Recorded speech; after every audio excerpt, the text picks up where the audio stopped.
മോത്തി ഇപ്പോൾ മെഡിക്കൽ പരിശോധന നടന്നുകൊണ്ടിരിക്കുകയാണ്. അതിനുശേഷം വീണ്ടും രണ്ടാം ഘട്ട ത്തിലുള്ള ചോദ്യം ചെയ്യാനുള്ള തയ്യാറെടുപ്പിലേക്കാണ് അന്വേഷണ സംഘം കടക്കുന്നത്. മാത്രമല്ല വലിയ തോതിലുള്ള ഉയർന്ന ഉദ്യോഗസ്ഥരൊക്കെ തന്നെ ഈ ഒരു സംഘത്തിന്റെ ഭാഗമാകുമെന്ന് തന്നെയാണ് നമുക്ക് മനസ്സിലാക്കാൻ സാധിക്കുന്നത്. നേരത്തെ കമ്മീഷൻ അടക്കമുള്ള ചില ഉദ്യോഗസ്ഥർ, പ്രധാനപ്പെട്ട മുതിർന്ന ഉദ്യോഗസ്ഥർ മാത്രമായിരുന്നു ഉണ്ടായിരുന്നതെങ്കിൽ ഇനി ഈ റേഞ്ച് IG അടക്കമുള്ള ആളുകളൊക്കെ തന്നെ ഒരുപക്ഷെ ചോദ്യം ചെയ്യലിന്റെ ഭാഗമാകും എന്നുള്ള വിവരങ്ങളൊക്കെ തന്നെ വരുന്നുണ്ട്. കാരണം അത്രത്തോളം വലിയൊരു സുരക്ഷാ വീഴ്ചയുണ്ടായി എന്ന് തന്നെയാണ് പൊതുവെ ഉണ്ടായ വിലയിരുത്തൽ. കാരണം രാത്രി സമയത്താണെങ്കിൽ പോലും ഇത്ര ഉദ്യോഗസ്ഥർ കിടന്നുറങ്ങുന്നു, CCTV ഈ റൂമിൽ ഇത്തരത്തിലുള്ള ഒരു പരിശോധന ഇല്ലാതെ പോകുന്നു. അതിനോടൊപ്പം തന്നെ മതിലിനകത്ത് അടുത്തൊന്നും തന്നെ സുരക്ഷാ ഉദ്യോഗസ്ഥരില്ലാതെ പോകുന്നു, കറണ്ട് സുരക്ഷാ വേലിയില്ലാതെ പോകുന്നു. അത്തരത്തിലുള്ള നിരവധിയായ വീഴ്ചകൾ ഒരേ സമയം ഉണ്ടാകുന്നു.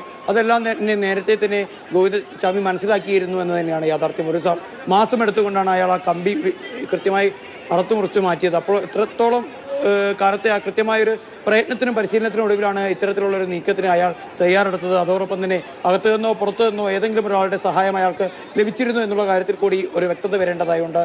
കാരണം മുൻകാലങ്ങളൊന്നും തന്നെ ഇത്രത്തോളം വൈദഗ്ധ്യത്തോടു കൂടിയുള്ള ഒരു ജയിൽ ചാട്ടത്തിന് കഥയൊന്നും മലയാളികൾ കേട്ടിട്ടുണ്ടാവില്ല. കാരണം ഒരുപക്ഷെ ഇനി ഗോവിന്ദചാമിയൊക്കെ തന്നെ മാതൃകയാക്കി കൂടുതൽ ആളുകൾ ജയിൽ ചാടാനുള്ള സാധ്യത കൂടി മുന്നിൽ കാണേണ്ടതായുണ്ട്. അപ്പോൾ ഏത് തരത്തിലാണ് ഇത്തരത്തിൽ ഒരു വീഴ്ച സംഭവിച്ചത് എന്നുള്ള ഇതിൻ്റെ കൃത്യമായ ഒരു റൂട്ട് മാപ്പ് തയ്യാറാക്കി അത് പരിഹരിക്കാനുള്ള ശ്രമമൊക്കെ തന്നെയായിരിക്കും പോലീസിന്റെ ഭാഗത്തു നിന്നുണ്ടാവുക എന്ന് തന്നെയാണ് നമുക്ക് മനസ്സിലാവുന്നത്. മോത്തി.